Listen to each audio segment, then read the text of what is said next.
Hi, எல்லோரும் எப்படி இருக்கீங்க? நல்லா இருக்கீங்களா? இன்றைக்கி என்ன வீடியோன்னு பார்த்தீங்கன்னாக்கி, நான் என்ன ஒரு ஷார்ட்ஸ் வீடியோ போட்டாலும் சரி தான், எனக்கு வந்து ஒரு சில நம்ம மேலே அக்கறையுள்ள சப்ஸ்கிரைபர்ஸ் வந்து நல்ல ஒரு கமெண்ட் கொடுக்குறீங்க. உங்களோட மோட்டிவேட்னால தான் நான் இந்த மாதிரி வந்து கண்டிப்பாக நான் பண்ணிக்கிட்டு இருக்கேன். இன்னும் சிலர் வந்து நான் என் பாட்டுக்கு என் ரூட்டை பார்த்து போயிட்டுருப்பேன். நீங்கள் வந்து நல்லது பண்ணாட்டியும் பரவாயில்ல, தயவுசெய்து வந்து ஒருத்தவங்களுக்கு உதவி பண்ணாட்டியும் பரவாயில்ல, அவங்கள வந்து நம்ம வந்து சும்மா பேசி பேசி பேசி கீழே உட்கார வைக்கக்கூடாது. அது வந்து உள்ளதுலே பெரிய பாவமாக்கும்.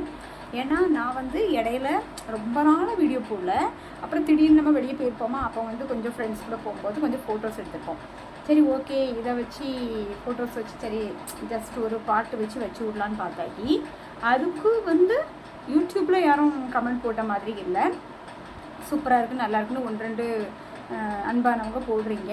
மற்றபடி இன்ஸ்டாவில் வந்துடுறாங்க, வந்துட்டு ஒரே ஜாலி தான்ப்பா, நல்லா சுற்றுற அப்படிங்கிறீங்க. நீங்கள் எங்கே சுற்றுறீங்கன்னு எனக்கு தெரியாது. நான் வந்து தனியெல்லாம் சுற்ற மாட்டேன். போனாக்கி பிள்ளைங்க கூட தான் போவேன். அப்படி போனாலும் அதை கேட்க என் வீட்டிலவங்க இருக்காங்க. நீங்கள் ரொம்ப அப்படி இன்னும் பயப்பட வேண்டாம்.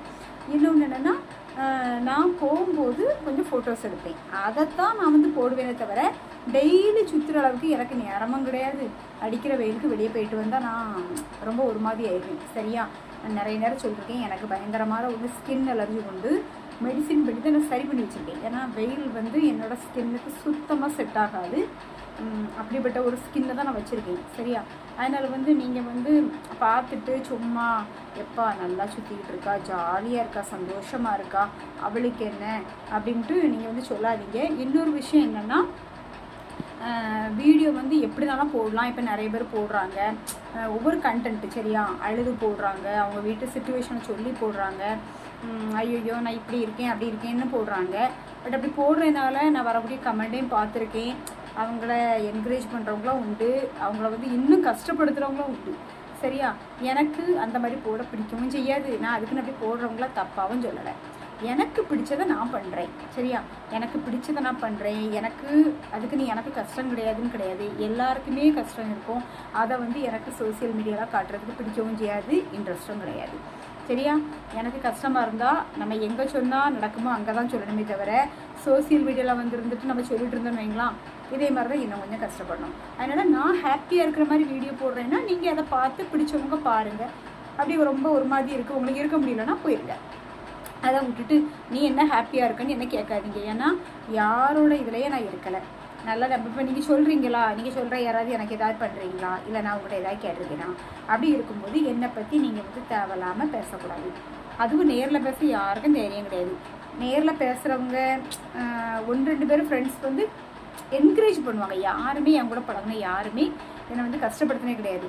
இந்த கமெண்டில் சொல்கிறாங்க பாருங்க, அவங்க வந்து கஷ்டப்படுத்தலை, பட் அப்படி சொல்லுவாங்களா, பழத்தில் அப்படி முள்ளி இறக்குற மாதிரி இறக்குறீங்க. அது வந்து திருப்பி இறக்குறதுக்கு எனக்கு ரொம்ப நேரம் ஆகாது. பட் உங்களோட குணம் எனக்கு கிடையாது. சரியா? நான் வந்து வெளியில் யார்கிட்டையுமே அப்படி ரொம்ப ஹார்டாக நடந்துக்கிடக்கூடிய பொண்ணு கிடையாது. நான் நடந்துக்கிடக்கூடிய ஒரே இடம் வந்து எங்கள் அம்மா மட்டும்தான். இப்போ அவங்களும் கிடையாது. அதனால் நான் மேக்ஸிமம் எல்லா கோவத்தையுமே கண்ட்ரோல் பண்ணிக்கிட்டு பேசாமல் இருக்கேன். சரியா? அதுக்கு நான் ஐயோ இவ பாவம் அப்படின்னு யாரும் பரிதாபமும் பட வேண்டாம். அவங்க கஷ்டம் அவங்களுக்கு. சரி? அதனால் தயவு செய்து யாரையும் நோக்கடிக்க வேண்டாம். நீங்களும் நல்லா இருங்க, அடுத்தவங்களையும் நல்லா இருக்க விடுங்க. முடிஞ்சால் 2 வாரத்தை அன்பாக எல்லாத்தையும் பேசுங்க. பேச பிடிக்கலையா சைலண்டாக போயிடுங்க. அதுதான் எல்லாருக்குமே நல்லது. உண்மையிலே உங்களுக்கு என் மேலே அக்கறை இருந்தால் கண்டிப்பாக எனக்காக கடவுள்கிட்ட ப்ரேயர் பண்ணிக்கோங்க. சரியா? அதை பண்ணுங்கள். அதை விட்டுட்டு நல்ல வீடியோ பண்ணுமா, நல்ல கண்டென்ட்டாக போடு, அடிக்கடி வீடியோ போடு, அப்படி என்கரேஜ் பண்ணுங்கள். சரியா? அதை விட்டுட்டு இந்த நக்கல் நையாண்டியெல்லாம் பண்ணாதீங்க. நீங்கள் பண்ணாலாம் கேட்க மாட்டேன். ஆனால் சொல்கிறேன், இது வந்து ஒரு நல்ல பழக்கம் கிடையாதுல்ல, அதனால் நான் சொல்கிறேன். ஓகே, புரிஞ்சுருக்கோன்னு நினைக்கிறேன். புரிய வேண்டியவங்களுக்கு புரிஞ்சுக்கோங்க, யாரையும் கஷ்டப்படுத்தாதீங்க. அட்வைஸ் கொடுக்குறேன் அப்படிங்கிற பேரில் வந்து அவங்க மனசை வந்து இன்னும் கொஞ்சம் காயப்படுத்துகிற கேரக்டர் வந்து ரொம்ப ஒரு மோசமான கேரக்டர். யாருக்கும் அட்வைஸ் கொடுக்க வேண்டாங்க. யாரும் குழந்தை கிடையாது. உங்களோட நல்ல கருத்துக்களை சொல்லுங்கள். அது யாராக இருந்தாலும் பரவாயில்ல, அதை வந்து கண்டிப்பாக நான் ஏற்றுக்கிடுவேன். நானும் அப்படி தான். நான் என் ஃப்ரெண்ட்ஸ் எல்லாருக்குமே என் மனசில் சரின்னு பட்டதை சொல்லுவேன். பட் அவங்கள வந்து ஃபோர்ஸ் பண்ண மாட்டேன். ஏன்னா சொல்கிறத அவங்களுக்கு சரின்னு படிச்சு எடுத்துக்கிட்டோம், இல்லைனா விட்டுட்டோம். அப்படி வந்து நம்ம பெரிய இவா கிடையாது. பட் எனக்கு தோணுதான் நான் சொல்லுவேன். அதே மாதிரி அவங்க என்ன சொன்னாலும் நானும் கேட்பேன். அப்படி தான் நானும் இருக்கேன்.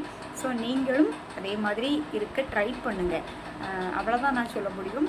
ஸோ சாரி, யார் மனசையாவது கஷ்டப்படுத்திருந்தால் மன்னிச்சுக்கோங்க. இது யாருக்கும் போடல, இது பொதுவான ஒரு கருத்து தான். எனக்கு தோணுனதை நான் போட்டிருக்கேன், அவ்வளோதான். உங்களுக்கு அப்படி எதுவும் இது சரியாக படிச்சுனாக்கி கண்டிப்பாக நீங்கள் சொல்லுங்கள். ஓகே, பாய்.